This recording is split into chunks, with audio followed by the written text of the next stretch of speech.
India गठबंधन की रामलीला मैदान में रैली खत्म हो गई है और इसके बाद में अब तमाम नेताओं का एक एक करके काफिला निकलेगा और यहीं से सबसे पहली गाड़ी आप देख रहे हैं मल्लिकार्जुन खड़गे कांग्रेस के राष्ट्रीय अध्यक्ष यहां पर बोले और रैली को संबोधित किया और इसके बाद में मल्लिकार्जुन खड़गे की गाड़ी सबसे पहले यहां आगे निकल रही है और इसके बाद में तमाम नेता एक एक करके तमाम नेताओं की गाड़ी यहां से बाहर निकल रही है और ये तस्वीरें आप देखिए रामलीला मैदान में जो नेताओं का जुटान हुआ उसके बाद में एक एक करके तमाम नेता यहां से निकल रहे हैं। तेजस्वी यादव पहुंचे, अखिलेश यादव पहुंचे, कल्पना सोरेन वो पहुंची, सुनीता केजरीवाल, भगवंत मान को आप देखिए पंजाब के मुख्यमंत्री भगवंत मान की गाड़ी और इसके बाद में ये माफ कीजिए सुनीता केजरीवाल, अरविंद केजरीवाल की पत्नी सुनीता केजरीवाल उनकी गाड़ी जो है वो निकली है। तो तमाम नेताओं का जो काफिला है वो एक एक करके अब यहाँ से बाहर निकल रहा है और बड़ी रैली हुई है और बड़ी संख्या में लोग पहुँचे और जिस तरीके से यहाँ पर 28 पार्टियों के नेता पहुँचे और उसके बाद में एक एक करके तमाम नेताओं का जो है वो काफिला यहाँ से निकल रहा है। मल्लिकार्जुन खड़गे निकल चुके हैं, राहुल गांधी की गाड़ी संभवतः अब निकलेगी। तस्वीर जो है वो आप दिखाइए आप तो राहुल गांधी और तेजस्वी यादव, अखिलेश यादव, भगवंत मान, कल्पना सोरेन तमाम नेता जो बड़ी पार्टियां हैं उनके प्रमुख नेता वो पहुंचे और आप ये तस्वीरें देखिए तो रैली को कितना सक्सेसफुल मानेंगे, किस तरीके से आज भीड़ रही, क्या कहेंगे? देखिए रैली कामयाब ही रही है भैया। रैली में आज लाखों की तादाद में लोग आए, देश भर से इंडिया अलायंस के हर पार्टी के कार्यकर्ता आज इस ऐतिहासिक रामलीला मैदान में पहुंचे और इस ऐतिहासिक रामलीला मैदान से आज कार्यकर्ताओं ने जयघोष किया है कि 4 जून इंडिया जीतेगा। तो ये नया नारा 4 जून इंडिया सून। और उद्धव ठाकरे जब मंच पर बोल रहे थे तो उद्धव ठाकरे ने भी नारा दिया कि भाजपा को तड़ी पार करें। तो कई तरीके के नारे जो है आज गढ़े गए। तेजस्वी यादव ने गाना गाया और तेजस्वी यादव ने गाना गा करके एक तरीके से वहाँ पर माहौल बनाने की पूरी कोशिश की। तो ये तस्वीर जो है हाँ तो अभी राहुल गांधी और तेजस्वी यादव और अखिलेश यादव तमाम बाकी बड़े नेता वो अभी अंदर हैं और वो जैसे ही बाहर आएंगे तो मैं वो तस्वीरें भी आपको दिखाऊंगा और साथ ही साथ जो भी नेता यहाँ से निकल रहे हैं, जो समर्थक यहाँ से निकल रहे हैं वो भी मैं आपको जो है दिखाने की कोशिश कर रहा हूँ। और कितना कामयाब मानते हैं आज की रैली को, क्या संदेश, बड़ा संदेश था? देखिए जो लोगों का पार्टिसिपेशन है हाँ। वो अपने आप में दर्शाता है लोकतंत्र की लड़ाई आज यहाँ से मजबूत होने के लिए। सभी इंडिया ब्लॉक के सभी हमारे जो साथी थे वो यहाँ पहुँचे, अपनी अपनी बात रखी है और लोकतंत्र को बचाने के लिए एक संकल्प लिया है। तो आप तो खुद दिल्ली से आते देवेंद्र जी, दिल्ली में बड़ी लड़ाई ये है कि 7 सीट है और 7 सीट बीजेपी के पास है, इस बार क्या रहेगा? निश्चित ही हमें 3 सीटें हमें मिली हैं, 4 सीट आम आदमी पार्टी चुनाव लड़ रही है और मुझे पूरी उम्मीद है कि इस बार जो बदलाव देखने को मिलेगा और हम मजबूती के साथ इकट्ठा होकर इस चुनाव को लड़ेंगे। ठीक है, ये काफिला जो है वो इस वक्त निकल रहा है और भूपेंद्र सिंह हुड्डा हरियाणा के पूर्व मुख्यमंत्री वो बाहर निकले, उनका काफिला जो है वो निकला और एक एक करके तमाम नेताओं का डेरेक ओब्रायन उनके साथ में राधिका और आतिशी वो अभी निकली हैं और शरद पवार की गाड़ी अभी ये निकली है और इसके साथ साथ जो है वो पंजाब से नेता, क्योंकि पंजाब में सरकार है आम आदमी पार्टी की, तो तमाम नेता, मंत्री, विधायक वो भी पहुंचे थे। और अब ये एक तेजस्वी यादव को आप देख सकते हैं, तेजस्वी यादव की गाड़ी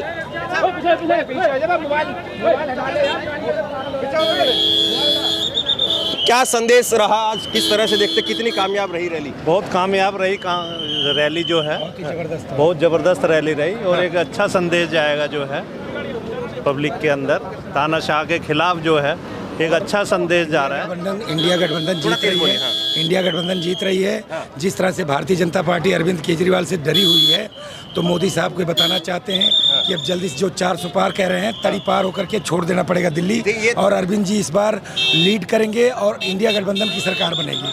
तेजस्वी यादव ने कहा कि तमाम इंडिया गठबंधन के नेता वो दिल्ली पहुंचे हैं और नरेंद्र मोदी दिल्ली से बाहर हैं। तो ये जो है वो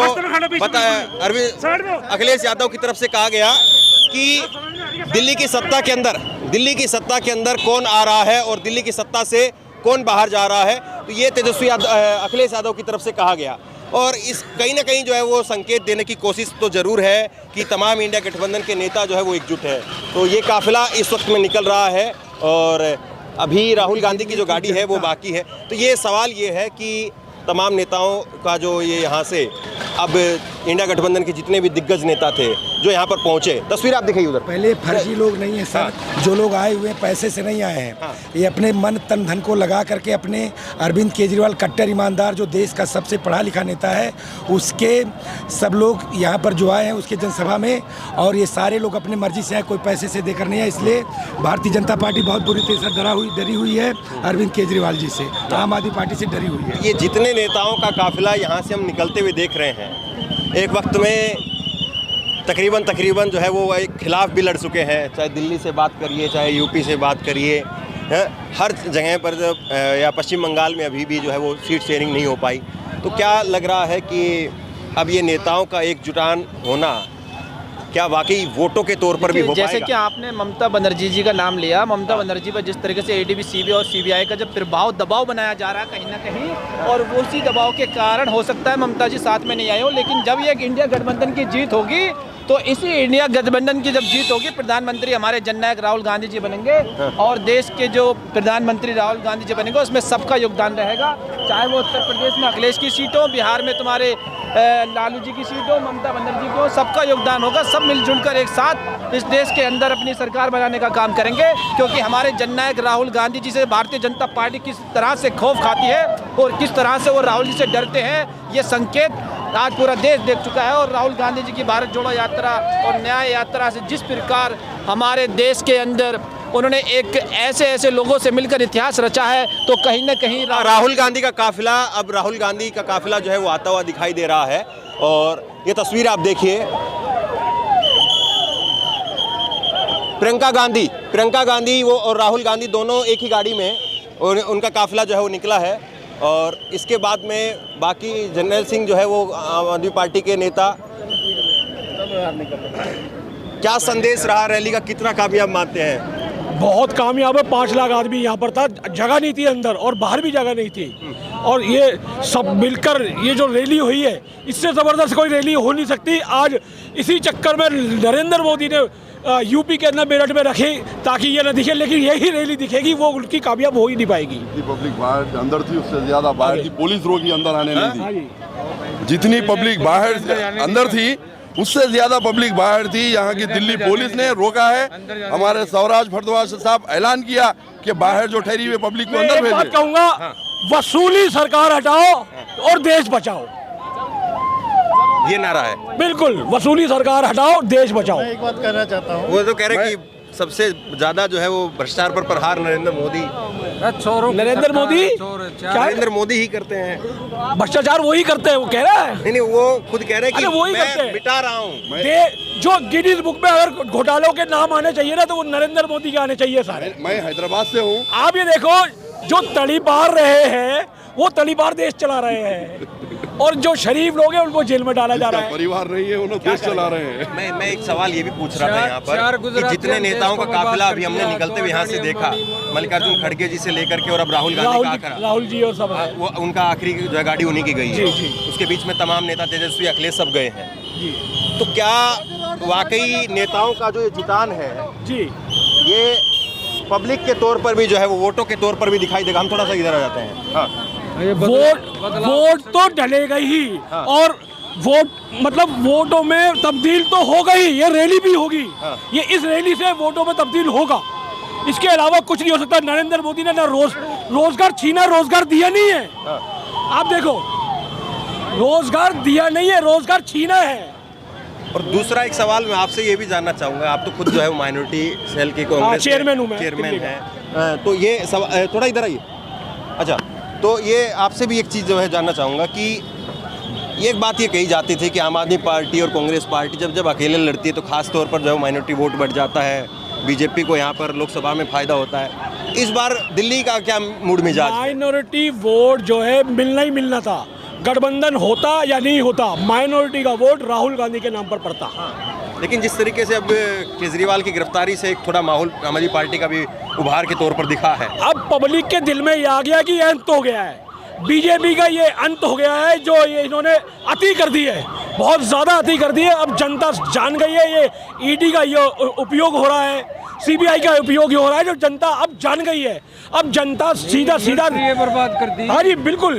नहीं, मैं दो अगर चीज़ आपसे पूछना चाहूँ कि ऐसा आपको क्या लग रहा है, देश में कौन से दो ऐसे बड़े मुद्दे हैं जो आम लोगों की जुबान पर आ गए हैं? सबसे बड़ा मैं आ रहा हूँ। सबसे बड़ा मुद्दा यह है कि जो ईडी सीबीआई इन्होंने अपनी जेब में रख रखी है, और जब ईडी सीबीआई से उनको घेरा जा रहा है पूरे दूसरी पार्टियों को, और आप देखो कि हमारा अकाउंट, कांग्रेस का अकाउंट सीज कर रखा है। इतना डरना ठीक नहीं है। मैं नरेंद्र मोदी जी से कहना चाहता हूँ कि इतना डरना ठीक नहीं है कि है ना, आप चुनाव से पहले ही कुछ ही दिन पहले सीएमओ को आप बंद करते हो, जेलों में डालते हो, और कांग्रेस का अकाउंट सीज करते हो। ये बहुत ही गलत बात है, इतना डरना सही नहीं है। आप 400 बार कह रहे थे तो क्यों डर रहे हो? इसका मतलब आपकी 4 भी सीटें नहीं आएंगी। ठीक है, मैं ये जानना चाह रहा हूँ कि ऐसे दो चार बड़े मुद्दे कोई आप बता पाए जो आम लोगों की जुबान पर है इस वक्त में, जिससे जो है आम पब्लिक कनेक्ट कर रही, जुड़ रही है। एक तो महंगाई और बेरोजगारी, जिस तरह डीजल पेट्रोल की महंगाई, और ये आम आदमी की जितने भी लोग हैं उनकी बेरोजगारी। वो कहते हैं कि महंगाई तो हमेशा से ही थी ना, वो कैसे कहते हैं? जब कांग्रेस के टाइम में तो 1 रुपया बढ़ जाता, पूरा वर्ल्ड में हाहाकार मच जाती थी। इन 40 रुपये बढ़ा दिए 1 लीटर पे, तो कोई बोलेगा नहीं। तो महंगाई पे वोट पड़ेगा इस बार? महंगाई पे खूब पड़ेगा। ये बड़े चोर हैं, मतलब 2 गुजरात के, 2 अडानी अंबानी, 2 ये अमित शाह मोदी, इन पूरा देश लूट लिया। ये ना तो किसी बीजेपी ने मानते, ना किसी और महंगाई और आप ये कह रहे हैं कि बड़ा मुद्दा बनेगा एक। हाँ। और दूसरा आपको क्या लग रहा है जो लोगों की जुबान पे चढ़ गया है? लोगों के जुबान पे चढ़ गया कि मोदी और अमित शाह ये दोनों बहुत ही देश के साथ ज्यादती कर रहे हैं।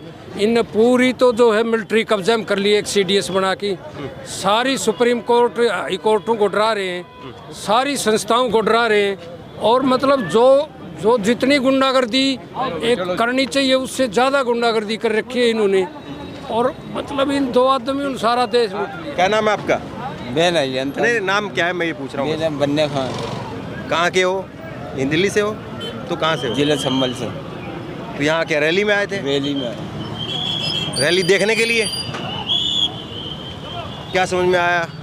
सही समझ में आ रहा है। क्या देख रहे हो आप? आम आदमी जो है, संभल का एक आदमी इधर आकर के रैली देख रहा है, तो उसको क्या समझ में आ रहा है? समझ में ये आ रहा है कि ये अच्छा हुआ है, सही, जो केजरीवाल को बंद कर दिया नागानी में।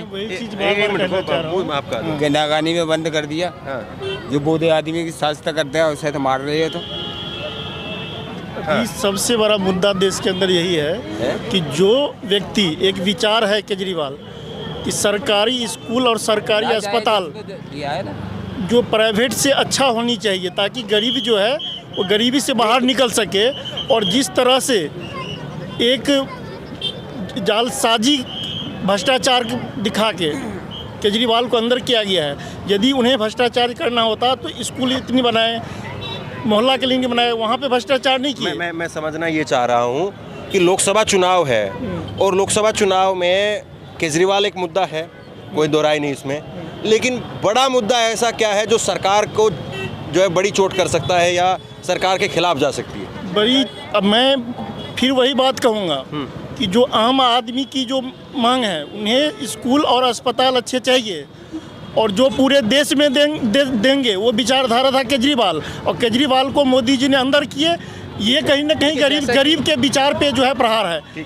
आपने सबसे बड़े मुद्दे की बात की। सबसे बड़ा मुद्दा आज हमारे देश के अंदर ये है कि भ्रष्टाचार, जिस भ्रष्टाचार को लेकर झारखंड के अंदर हेमंत सोरेन और दिल्ली के अंदर अरविंद केजरीवाल को अंदर डालना, की गिरफ्तारी करना, और भारतीय जनता पार्टी को भी जनता कहीं ना कहीं देख रही है सबसे बड़ा मुद्दा बनाकर, जैसा कि आपने कहा, क्योंकि आसाम के जो मुख्यमंत्री हैं वो 22 साल हमारी कांग्रेस पार्टी में काम कर चुके हैं, उन पर भ्रष्टाचार का आरोप लगाती है यही भारतीय जनता पार्टी, फिर उन्हें अपने में विलय कर लेती है। अभी नवीन जिंदल और प्रफुल्ल पटेल जैसे एनसीपी के दिग्गज नेता जिनको अपने में मतलब शामिल करते हैं, पहले भ्रष्टाचार के आरोप लगाते हैं, लेकिन आज जनता बेरोजगारी से बहुत ज़्यादा कहीं ना कहीं परेशान है। और राहुल गांधी जी हमारे इस इंडिया गठबंधन के अगले प्रधानमंत्री बनने जा रहे हैं, क्योंकि उनकी भारत जोड़ो न्याय यात्रा, भारत जोड़ो यात्रा ने जो हिंदुस्तान की जनता को दिल को जीता था, जो आवाम से हमारे जननायक राहुल गांधी जी मिले थे, जिनसे कभी कोई नहीं मिल पाया था, उनको गले सिर्फ हमारे जननायक राहुल जी ने लगाया था। और मोदी जी जब रैली निकलते हैं, रोड शो करते हैं, तो पूरी मिलिट्री और पुलिस उनको कहीं किसी बंदे के पास जाग नहीं देती थी। लेकिन राहुल जी के लिए दिल में जनता की आस है और इंडिया गठबंधन की जीत सन 2024 में होकर रहेगी। धन्यवाद। सवाल यही है कि एक बड़ी रैली हुई है, इसमें कोई दो राय नहीं है, बड़ी संख्या में, बड़ी तादाद में लोग भी आए हैं, लेकिन क्या लोगों तक वो आवाज़ या लोगों में वो अलख खुद से दिखाई दे रही है कि लोग जो है वो इस रैली में सुनने के लिए भी आ रहे हैं और लोगों की खुद की चाहत है कि नरेंद्र मोदी के खिलाफ कोई बड़ा फ्रंट खड़ा हो, जो कि इंडिया गठबंधन के तौर पर सामने भी है। क्या उसमें लोगों की जो आवाज़ है वो मिल रही है या इंडिया गठबंधन लोगों की आवाज़ बन करके बोल रहा है? ये सबसे बड़ा सवाल है। और जिस तरीके से इंडिया गठबंधन में तमाम नेता आए और उसके बाद में एक काफिला निकला है यहाँ से, और अब एक तरह से आगाज हो गया है लोकसभा चुनाव का। हालांकि ये दूसरी रैली थी, इससे पहले की रैली मुंबई में हुई। तो अब जनता के बीच में जब ये नेता जाएंगे, यहाँ से काफिला अलग अलग नेताओं का अलग अलग राज्यों में जब पहुँचेगा, तो जनता कितना कनेक्ट करती है, सबसे बड़ा सवाल है। शेयर कीजिए और ऑनलाइन न्यूज़ इंडिया को सब्सक्राइब कीजिए। बहुत बहुत धन्यवाद।